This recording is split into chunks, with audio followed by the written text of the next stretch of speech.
Okay, y'all.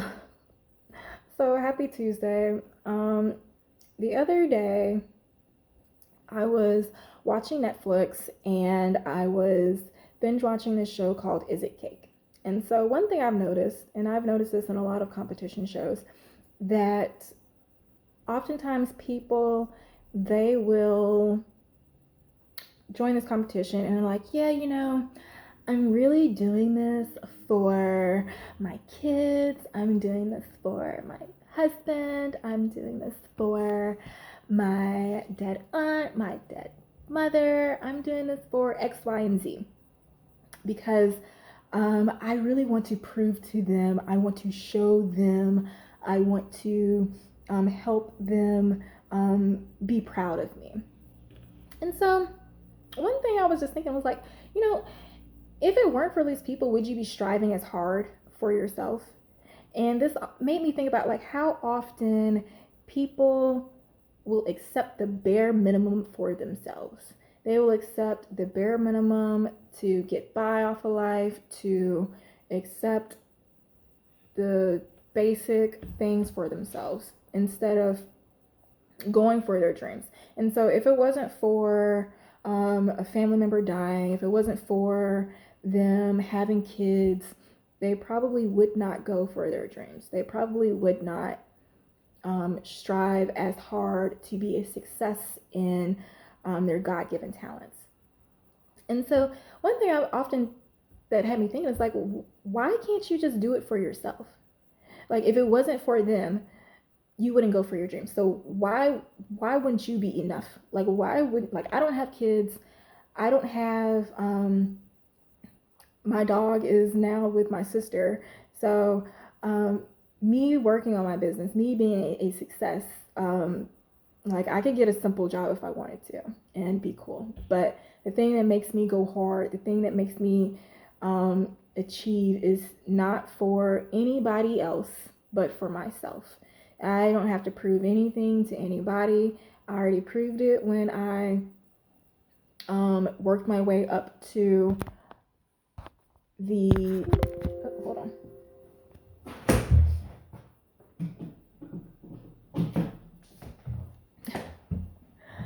I already proved myself worthy when I worked my way up the corporate ladder in as little as 5 years, from just being an entry level health fitness specialist to managing three fitness facilities in San Francisco.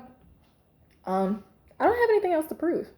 So if it wasn't for me just trying to prove to myself that I am capable, I am able, and I am not who I used to be, then I would not be doing what I'm doing. I would not be living my dream today. And so sometimes you have to stop looking for outward motivation and start looking at yourself. Like, you don't have to wait for somebody to die to go after your dreams. You don't have to have kids to start realizing your dreams or aspirations, or to start your business, or to seek that dream career job, because if all those things weren't there, if all those things didn't happen, you would just be stuck. You wouldn't be stuck, but you'd just be complacent.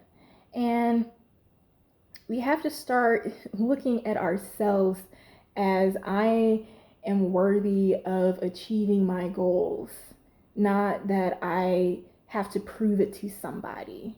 Like, we should be over proving things. And this is why it's so important to connect to your intuition and to be spiritually guided or intuitively guided, because a lot of times some of us are just sitting with a complacent run of the mill life. It's like, yeah, I can pay my bills. Yeah, I can go on vacation here and there. Yeah, I mean, I have somebody, but you can have more.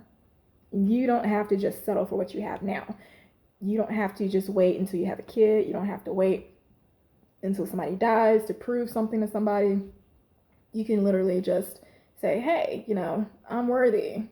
I want to see if I can do this. Let's see what happens when I do this. I have a hunch that I can be successful in this, so let me just go for it. Like, why do we have to wait for people to die? Why do we have to wait? Because I know a lot of people are like, oh my gosh, I was a single mother, And not to knock the single mothers, but more power to you. Like, I'm a single mother, so I'm doing this for my kids. If it weren't for my kids, I don't know where I'd be. My kids are my life. I'm doing this all for them. Like, what are you doing for yourself? What are you, like, seriously, what are you doing for yourself? And oftentimes those people who put their lives into everybody else and try to prove everything else for everybody else, your health is going on the decline. Your mental health is probably going on the decline. So you're not balancing yourself. So sometimes you have to start thinking about, okay, let me do this for me. Let me do this for me. And once you start doing things for yourself and focusing on proving to yourself that you're worthy instead of proving to other people that you're worthy. Because if you go after trying to prove everything else to everybody else, you'll probably never reach the potential that you're able to meet. I'm pretty sure if Tyler Perry was trying to impress other people, he never would have went after completing Medea and never would have reached the fame and accolades that he would have. And, you know, that can go for any other successful person out there. You know, you don't necessarily need to have kids to have purpose. You don't necessarily need to have a death in your life to have purpose. You can give yourself purpose. You can give yourself permission to pursue your dreams, because ultimately you're the only person that's going to have to sleep with yourself at the end of the day. You're going to have to answer to yourself when you die. And if you're religious, you go to heaven and you talk to God, and God was like, well, Amber, or not God, well, hey, you, why didn't you follow the promptings that I was giving you to go after your dreams and to reach this thing that I wanted you to reach? And so you would probably be like, well, you know, I was doing good, doing what I wanted to. I didn't really have any drive, so I just did what I needed to get by. That's not how God works, and that's not how you should start. That's not how you should be thinking. So, yeah, just want to give you this little Life Coach PSA. Start giving yourself permission to live the life that you want, and stop trying to prove things to other people. Stop trying to prove things to your kids, and show them that you can go after your dreams because that's what you want to do. Because if you're in that loop, like, I'm doing this for my kids, then you're teaching your kids that they shouldn't follow their dreams. They should just do things to please other people. Their successes in life reflects on you, and that's not the case. Their success in life reflects on them. So I don't know. Hope this helps. Happy Tuesday.